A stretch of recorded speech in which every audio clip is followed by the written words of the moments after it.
मगाशी बोलत असताना मी पाहत होतो की अतिशय वेगळ्या पद्धतीनं हे सगळा कार्यक्रम होत असताना विक्रम मानेजी म्हणाले आमच्या भगिनींकडे लक्ष द्या, तर तुमच्या भगिनींकडे लक्ष दिलं जाईल, त्याबद्दल आपण काळजी करू नका.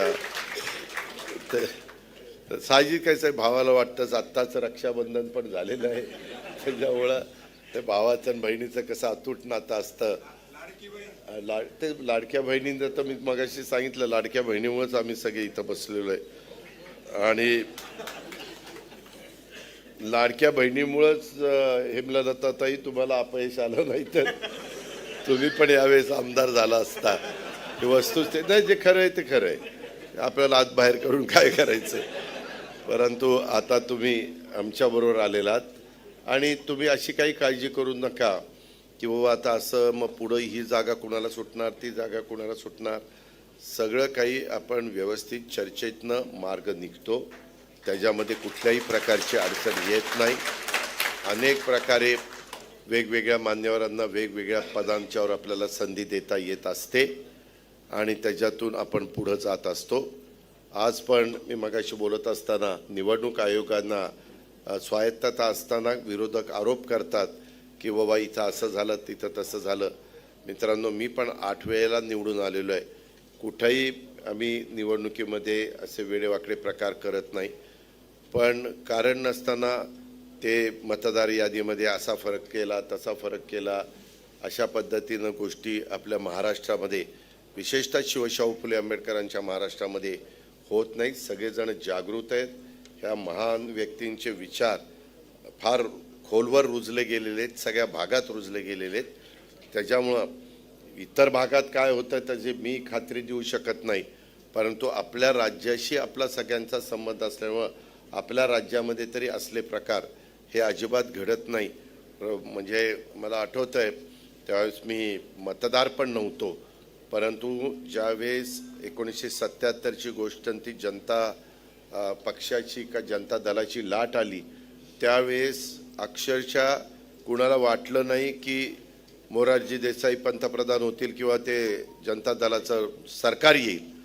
परंतु जनतेने तिथं जाऊन कसं मतदान केलं आणि त्यावेळेस नांगरधारी शेतकरी काहीतरी ती खूण होती आणि तिथं जाऊन तिथं आतमध्ये शिक्के मारले.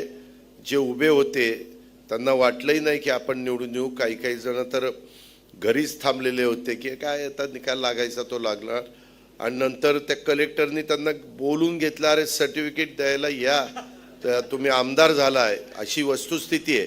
खूप जण त्यावेळेस आम्हाला नंतर सांगायचे की ही परिस्थिती. सांगायचं तात्पर्य की आपल्याकडं जे काही मतदान होतं ते फार विचारपूर्वक तुमच्या माझ्या महाराष्ट्रातली जनता मतदान करत असते. आपल्या इथं गैरप्रकार कुठलाही होत नाही. परंतु आज विरोधकांना कुठल्याही प्रकारचा महत्त्वाचा मुद्दा हातामध्ये न राहिल्यामुळं सारखं ग्लोबल नीतीप्रमाणे एखादी गोष्ट सारखी सांगायची आणि मग ती नंतर लोकांना खरी वाटायला लागते. त्याच्यातनंच मग निवडणूक आयोगाने सांगितलं की ह्याच्याबद्दलचे पुरावे द्या, ह्याच्याबद्दलचे कागदपत्र द्या, ते दिले तर ठीक आहे, नाहीतर तुम्ही माफी मागा, अशा पद्धतीनं क्लिअर त्यांनी सांगितलेलं आहे.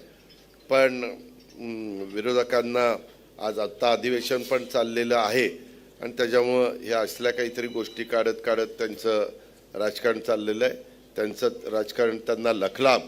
आपण आपलं राष्ट्रवादी काँग्रेसमध्ये वातावरण करण्याच्या करता आपला पक्ष अधिक मजबूत करू, अधिक बलवान करू आणि ते सगळं करत असताना निश्चितपणे त्यामध्ये डॉक्टर हेमलताताई पाटील किंवा आमचे मनोज पालखेडे किंवा मनोज निकम, दर्शन पाटील, कल्पेश जेजुरकर, धनाजी पाटील, ह्या सगळ्या मान्यवरांचा खूप चांगला आणि त्यांच्याबरोबर जे असंख्य कार्यकर्ते आज पक्षामध्ये प्रवेश करणार आहेत त्या सगळ्या मान्यवरांचा खूप चांगला उपयोग हा आपली संघटना मजबूत करण्याच्या करता, बळकट करण्याच्या करता.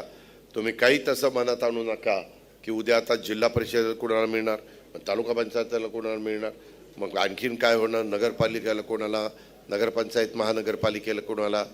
जिथं ज्यांचं काम उजवा असेल, ज्यांची लोकप्रियता ज्यांच्याकडे जनाधार असेल, जनमानसामध्ये जे लोकप्रिय असतील अशांना आपण तिकीट देणार आहे. तिथं नवा जुना वाद आपण आणणार नाही.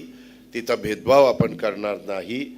आपण जातीचा पातीचा नात्याचा गोत्याचा पण विचार करत नाही. आपण फक्त एक माणुसकी या नात्याने सगळ्यांना न्याय देण्याचा प्रयत्न करतो, बरोबर घेण्याचा प्रयत्न करतो, पुढं जाण्याचा प्रयत्न करतो.